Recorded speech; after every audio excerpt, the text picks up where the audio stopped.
I'm Molly Dewan and I am representing John Glenn High School. Today we are going to show you our Charity of the Year. The charity we chose is the Good Samaritan Rescue Mission located on 9th Street in Bay City, Michigan. We chose this organization because it's very important at this time because more people have found a need for this. Also, it has many different types of groups to help reach specific needs for the people.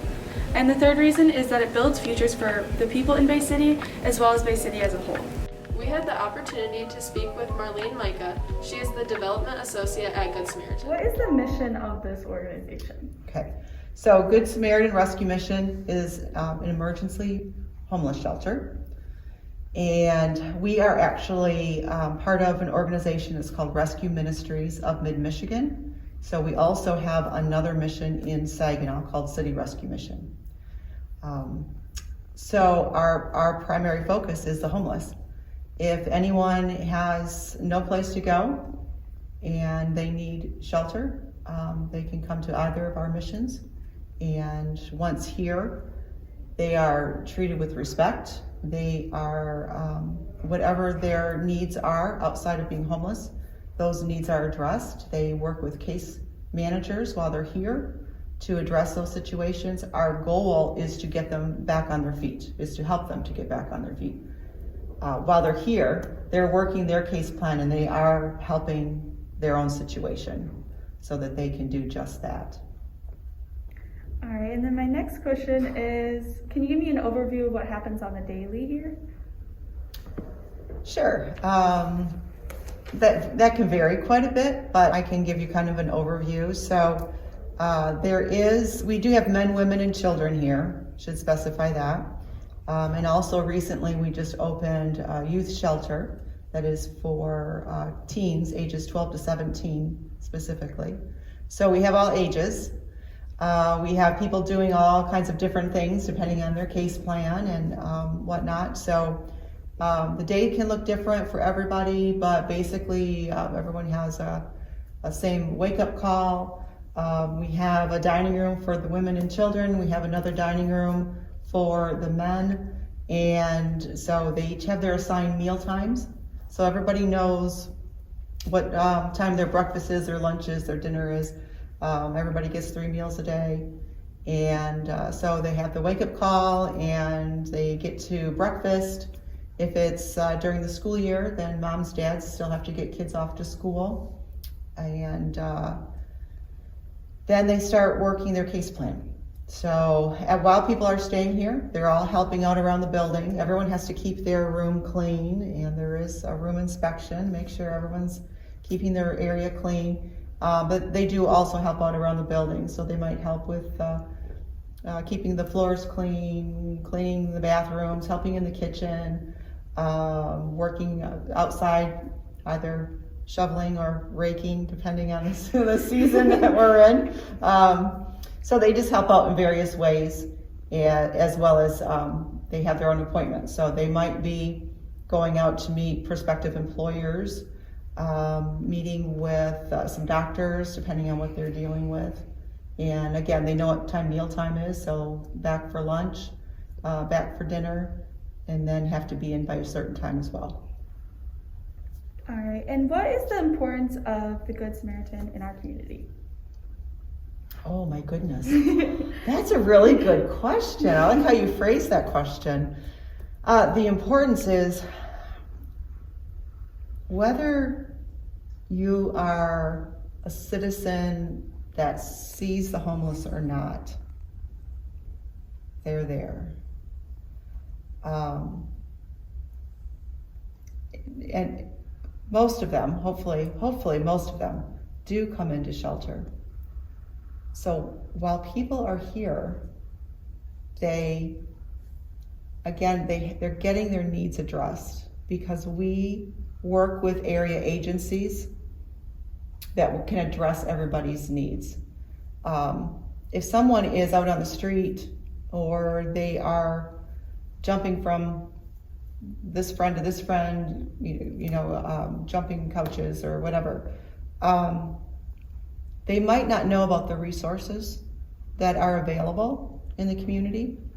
So that is One very important aspect is our case managers can get them connected with the agencies in town that can address their particular situation, that can help them. So that's very important. And they've got clean, safe shelter. If they're not here, they might be someplace that's not safe. So we're helping to keep people safe. They are getting 3 meals a day. So they have their basic needs covered. And again, if they aren't here, they might be going hungry. They might not be in a safe place. So at least here, we can help them with their shelter, food, clothing, hygiene items, taking care of all their basic needs, so they can focus and address the situations that are keeping them homeless. What is the biggest needs of the organization?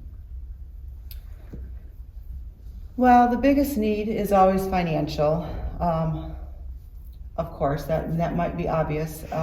It takes a lot of money to run a business like this, to run a building like this. So that's always a big need. We do have, every month we kind of look at our material needs and update what is our most important need right now. And we update that on our website and our Facebook page. So food is always a big need. And that can vary.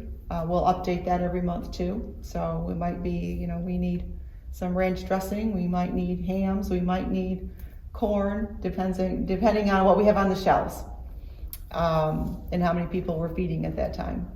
So, for example, in 2020, we served over 43,000 meals. So that's a lot of food, and a variety.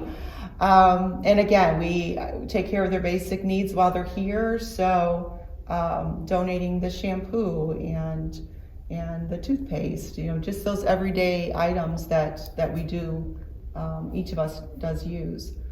So those are very important as well. We'll have babies here sometimes, so diapers can be important. And again, we keep that updated on our website. So, yeah.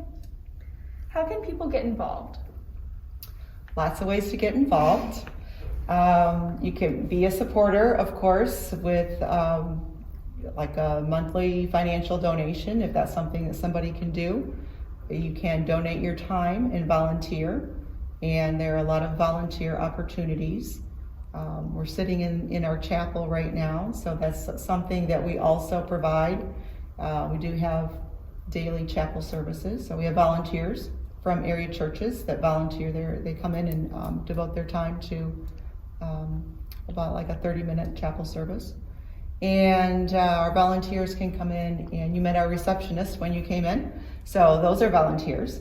And we have people that volunteer their time to come in and go through the donations that come in our door, because people will donate clothing and hygiene items, towels and sheets and food. So we do have volunteers that go through and sort out those items. You can also donate some time to help out in shelter, either the men's shelter or the women's shelter. Help in the kitchen, help to serve food, help to get the food ready. Help with maintenance. So there's a lot of different ways to get involved. So. Well, thank you. That was the last question. Thank you for everything you guys do for us. All right. Well, thank you. I appreciate the opportunity to let you know what we do here at Good Samaritan Rescue Mission. Thank you. In order to bring awareness to this nonprofit, we held a fundraiser at our school to raise some money and show the importance of this in our community. To fundraise, we devoted a week to raising money in a competition style. Each day at lunch, a student representative from their class would come down with a spirit jug where students could donate money to the cause as well as support their class in a school-wide fundraiser. The event took place was our first week back in person, so the best way to spread information on this fundraiser was through social media.